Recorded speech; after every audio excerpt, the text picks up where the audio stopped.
Welcome to Ajit study centre. दोस्तों, आज हम लोग पढ़ेंगे मॉडर्न हिस्ट्री का एक टॉपिक जिसका नाम है गांधी युग के बारे में। दोस्तों, हम सभी को पता है कि महात्मा गांधी ने भारत को ब्रिटिश से स्वतंत्रता दिलाने में एक बहुत बड़ी अहम भूमिका निभाई थी। तो चलिए हम लोग शुरू करते हैं महात्मा गांधी के बारे में।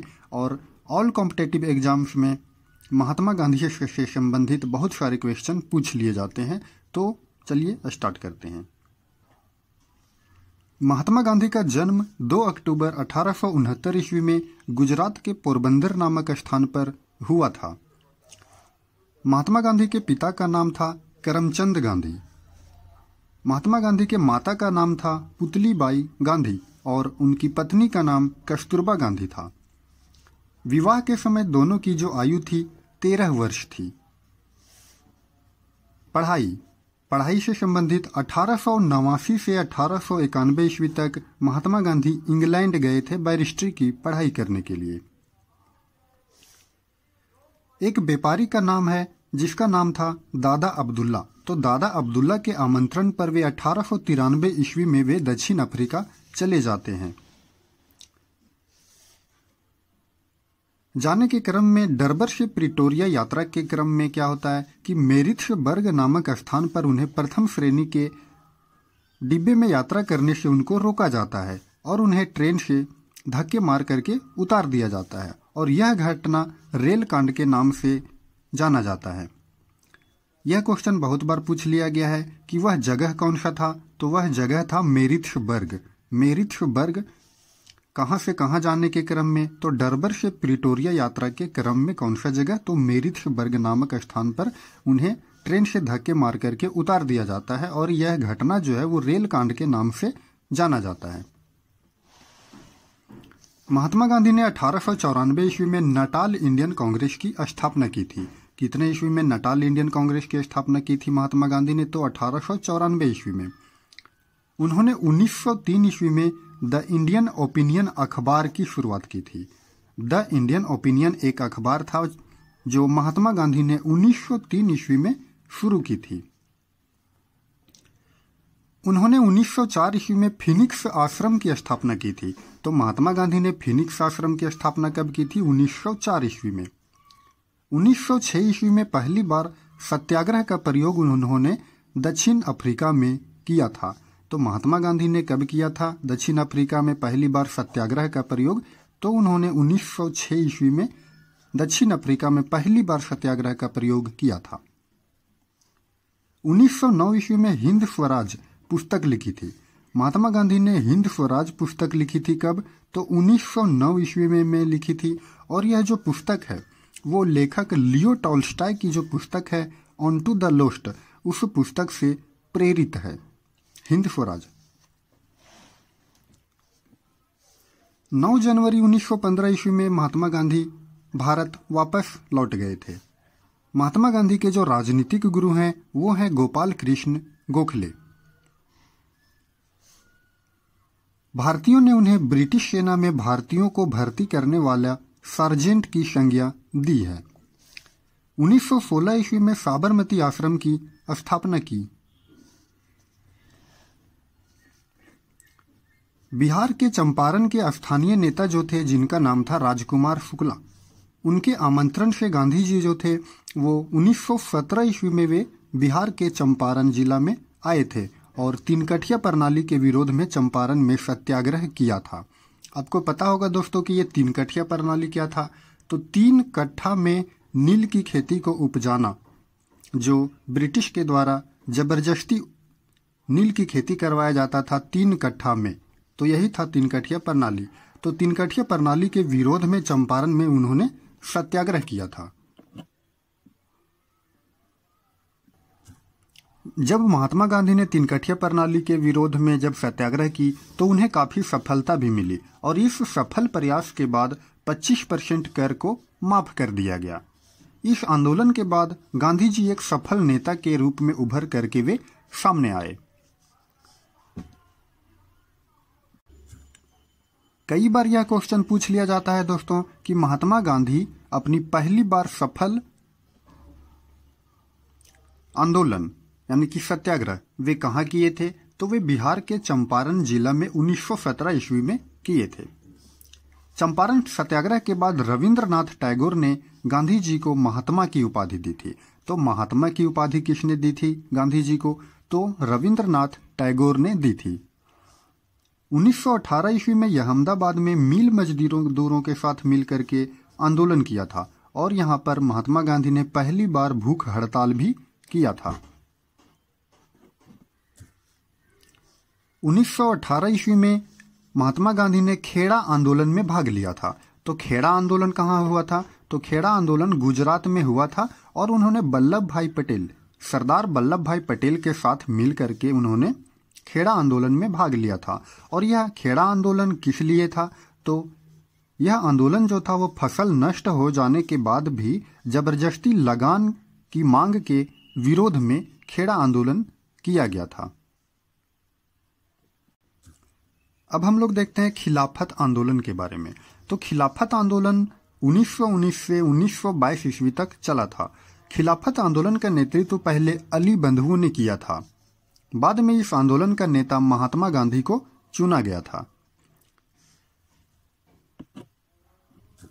तो आखिर ये खिलाफत आंदोलन क्या था? तो खिलाफत आंदोलन क्या था वो जानते हैं। तुर्की के खलीफा जो पूरे विश्व भर में मुस्लिमों के जो गुरु हुआ करते थे, उन्हें अंग्रेजों के द्वारा अनैतिक व्यवहार के विरोध में खिलाफत आंदोलन की शुरुआत हुई थी। और इस खिलाफत आंदोलन का जो नेता महात्मा गांधी को चुना गया था। और पहले खिलाफत आंदोलन के जो नेता हुआ करते थे अली बंधु हुआ करते थे। 1919 ईस्वी में शुरू होकर यह आंदोलन असहयोग आंदोलन के साथ समाप्त हो गया। महात्मा गांधी ने खिलाफत आंदोलन का नेतृत्व किया था। क्यों किया था महात्मा गांधी ने खिलाफत आंदोलन का नेतृत्व? क्योंकि महात्मा गांधी भारतीय मुसलमानों को खिलाफत आंदोलन के माध्यम से भारत के राष्ट्रीय आंदोलन में वे जोड़ना चाहते थे। वे भी चाहते थे कि मुसलमान भी हमारा साथ दे ताकि जल्द से जल्द भारत को आज़ाद किया जा सके। अब आते हैं असहयोग आंदोलन। असहयोग आंदोलन 1920 ईस्वी से लेकर के 1922 ईस्वी तक चला था। नागपुर अधिवेशन हुआ था दिसंबर 1920 ईस्वी में और यही नागपुर अधिवेशन में ही यह सहयोग आंदोलन का प्रस्ताव पारित हुआ। मोतीलाल नेहरू, चितरंजन दास इस आंदोलन के विरोध में थे, परंतु बाद में मोतीलाल नेहरू और चितरंजन दास दोनों इस आंदोलन के पक्ष में हो गए थे। एनी बेसेंट ने इस आंदोलन को मूर्खतापूर्ण विरोध कहा था। तो मूर्खतापूर्ण विरोध या सहयोग आंदोलन को किसने कहा था? तो वो किसने कहा था? एनी बेसेंट ने। 5 फरवरी 1922 ईस्वी को गोरखपुर में चौरा चौरी हत्याकांड हुआ था। चौरा चौरी कांड कब हुआ था? तो वह हुआ गोरखपुर में हुआ था 5 फरवरी 1922 ईस्वी में। और इस घटना के तहत एक थानेदार और 21 सिपाहियों को थाना के अंदर बंद करके ग्रामीणों ने क्या की थी? आग लगा दी थी। गांधी जी ने इस कांड को हिंसात्मक आंदोलन के रूप में देखा और 11 फरवरी 1922 ईस्वी को असहयोग आंदोलन समाप्ति की घोषणा कर दी। असहयोग आंदोलन की समाप्ति की घोषणा कब हुई थी? 11 फरवरी 1922 ईस्वी में। सुभाष चंद्र बोस, चितरंजन दास, मोतीलाल नेहरू के द्वारा यह सहयोग आंदोलन को समाप्त करने की घोषणा होने के बाद सुभाष चंद्र बोस, चितरंजन दास, मोतीलाल नेहरू आदि नेताओं ने इसका विरोध भी किया था। अब आते हैं स्वराज पार्टी। स्वराज पार्टी इलाहाबाद में स्थापना हुआ था। स्वराज पार्टी की कब हुआ था? तो मार्च 1923 ईस्वी में। किसके द्वारा स्थापित किया गया था? तो चितरंजन दास, मोतीलाल नेहरू के द्वारा स्वराज पार्टी की स्थापना की गई थी। इसका उद्देश्य क्या था स्वराज पार्टी का? तो विधान परिषदों के चुनाव में भाग लेना मुख्य उद्देश्य था। महात्मा गांधी और चितरंजन दास के बीच एक समझौता हुआ था 1924 ईस्वी में। अब हम लोग आते हैं सविनय अवज्ञा आंदोलन। सविनय अवज्ञा आंदोलन 1930 से 1934 ईस्वी तक चला था।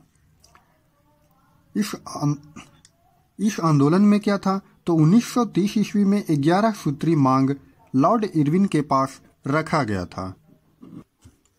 परंतु लॉर्ड इरविन ने इन 11 सूत्री मांगों पर कोई रिस्पॉन्स नहीं दिया और उसके बाद महात्मा गांधी ने यह आंदोलन करने का फैसला कर लिया। दांडी मार्च 12 मार्च 1930 से लेकर के 6 अप्रैल 1930 ईस्वी तक दांडी मार्च हुआ था। कहाँ हुआ था? तो साबरमती आश्रम से दांडी गुजरात के बीच चला था। दांडी गुजरात में है। तो दांडी मार्च जहां एक ओर नमक कानून को तोड़ने के उद्देश्य से चलाया जा रहा था, वहीं दूसरी ओर सविनय अवज्ञा आंदोलन को प्रारंभ करने के उद्देश्य से भी चलाया गया था। ये जो दांडी मार्च था, ये 78 सहयोगियों के साथ शुरू हुआ था और टोटल 241 मील की दूरी को तय किया गया था। इस आंदोलन से परेशान होकर के लॉर्ड इरविन जो हैं वो गांधी जी से समझौता कर लेते हैं और यह समझौता गांधी इरविन समझौता के नाम से जाना जाता है, जो 5 मार्च 1931 ईस्वी को हुआ था। तो गांधी इरविन समझौता कब हुआ था? 5 मार्च 1931 ईस्वी को। चलिए अब हम लोग देखते हैं गोलमेज सम्मेलन के बारे में। पहला जो गोलमेज सम्मेलन हुआ था वो हुआ था 1930 ईस्वी को।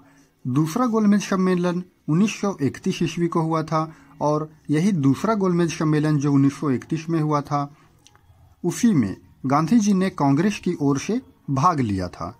और तीसरा गोलमेज सम्मेलन 1932 ईस्वी में हुआ था।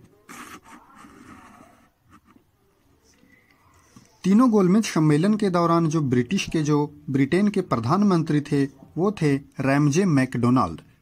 कई बार क्वेश्चन में पूछ लिया जाता है कि पहला, दूसरा और तीसरा गोलमेज सम्मेलन के दौरान जो ब्रिटेन के प्रधानमंत्री हुआ करते थे वो कौन थे? तो रैमजे मैकडोनाल्ड थे। यहाँ पर एक बहुत मुद्दे वाली बात है दोस्तों कि तीसरी गोलमेज सम्मेलन के दौरान दलितों के लिए पृथक निर्वाचन क्षेत्र की बात कही गई थी और इसके तहत 71 पृथक चुनाव क्षेत्र घोषित किए गए थे। यह घटना जो था वो हिंदुओं को तोड़ने और भारतीय राष्ट्रीय आंदोलन को कमजोर करने वाली घटना थी और इसे राष्ट्रीय पंचांग के रूप में जाना जाता है। इस घटना को भारतीय इतिहास में किस रूप में जाना जाता है? तो राष्ट्रीय पंचांग के रूप में जाना जाता है। नेक्स्ट है गांधी जी और भीमराव अंबेडकर के बीच एक समझौता हुआ था जिसे पूना पैक्ट या पूना समझौता के नाम से जाना जाता है और यह जो पूना समझौता है ये 26 सितंबर 1932 ईस्वी को हुआ था। इसके तहत पृथक चुनाव क्षेत्र 71 से बढ़ा करके 147 कर दिया गया, परंतु पृथक निर्वाचन की व्यवस्था को समाप्त कर दी गई थी। अब देखते हैं व्यक्तिगत सत्याग्रह 1940 ईस्वी में हुआ था। व्यक्तिगत सत्याग्रह कब हुआ था? तो ये हुआ था 1940 ईस्वी को। इसमें भाग लेने वाले प्रथम सत्याग्रही थे विनोबा भावे और यह व्यक्तिगत सत्याग्रह महाराष्ट्र के पवनार से शुरू हुआ था और इसमें भाग लेने वाले दूसरे सत्याग्रही थे पंडित जवाहरलाल नेहरू और तीसरे सत्याग्रही थे ब्रह्मदत्त। इस सत्याग्रह को दिल्ली चलो के नाम से भी जाना जाता है। नेक्स्ट टॉपिक हम लोग देखते हैं दोस्तों भारत छोड़ो आंदोलन। भारत छोड़ो आंदोलन 1942 में हुआ था। क्रिप्स मिशन 1942 ईस्वी में भारत आया था जिसे महात्मा गांधी ने दिवालिया हो चुकी बैंक का चेक कहा था।